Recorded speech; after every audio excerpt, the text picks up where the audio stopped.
going to be stupid. I don't know, I thought it was actually good, but that's just me. Did Wes earlier say that there is no food or drink allowed in the auditorium? There was no actual food or drink on that table. But I mention this now because if you have any rotten vegetables that you were planning on throwing, the next act would be a perfect opportunity to do it. But there is no food or drink allowed in the theater. So with that, I need to introduce the worst poetry in the world by our very own poet laureate, Jim Armstrong. Do not throw stuff at him.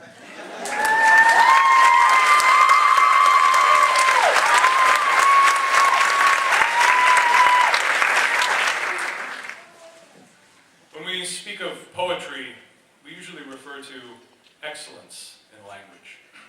But there is something to be said for the truly awful. William McGonagall was born in 1830 in the city of Dundee, in Scotland. He says in the preface to his fascinating volume, Poetic Gems,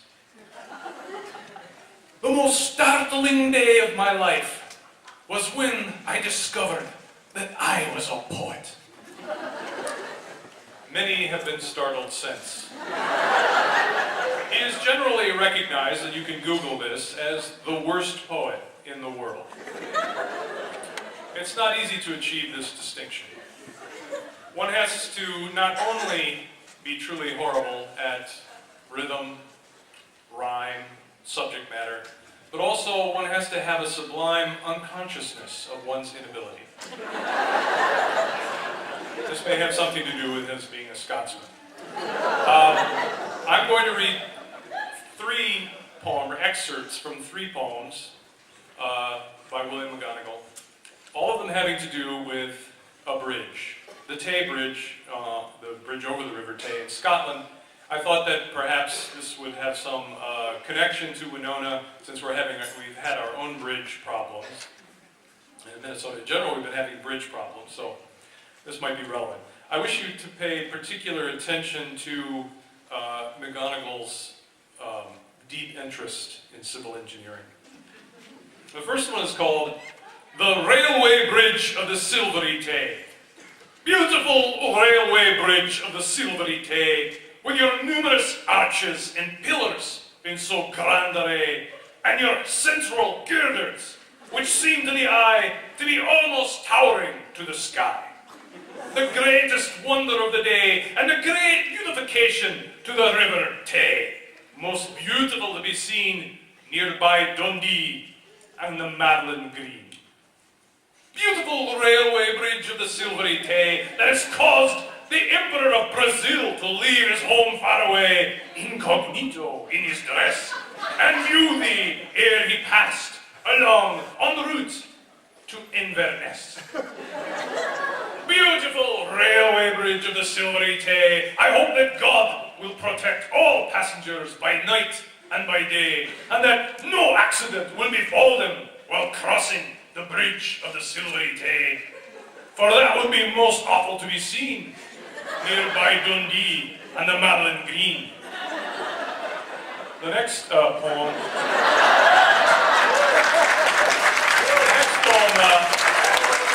demonstrates his ability to adjust his art to events in the news.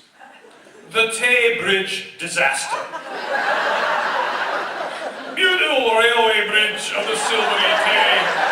Alas, I am very sorry to say that 90 lives have been taken away on the last Sabbath day of 1879, which will be remembered for a very long time. It was about 7 o'clock at night, and the wind it blew with all its might, and the rain came pouring down, and the dark clouds seemed to frown, and the demon of the air seemed to say, "I'll blow down the bridge of Tay."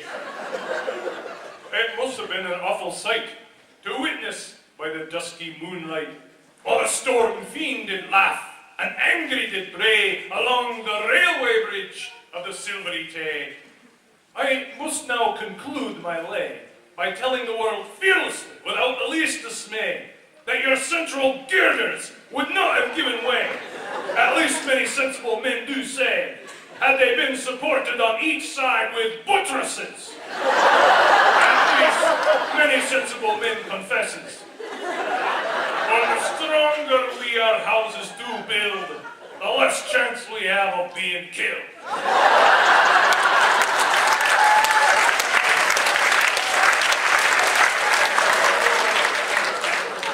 And finally, from an address to the new Tay Bridge.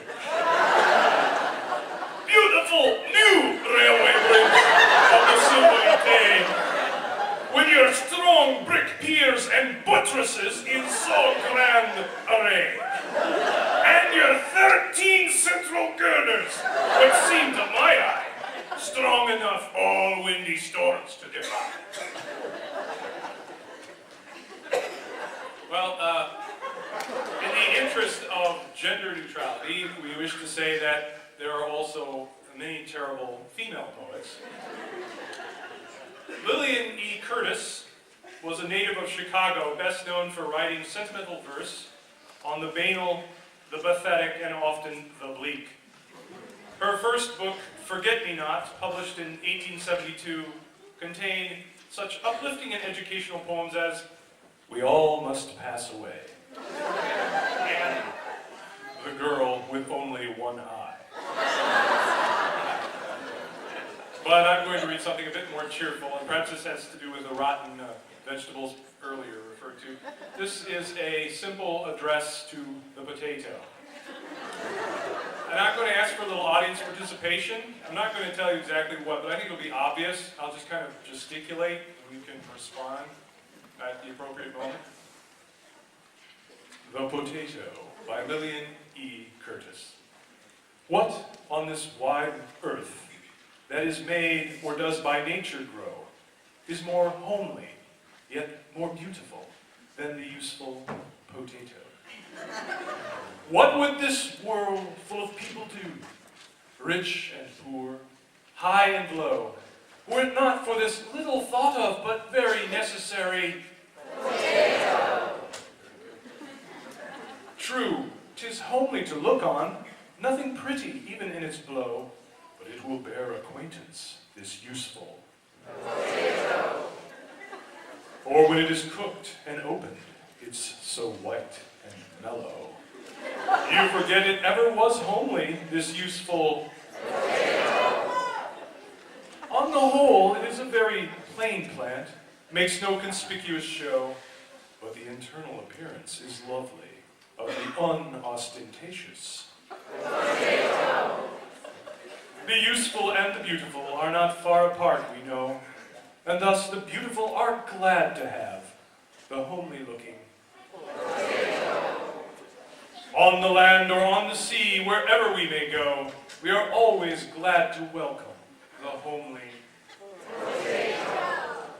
A practical and moral lesson, this may plainly show that though homely, our heart can be like that of the homely potato.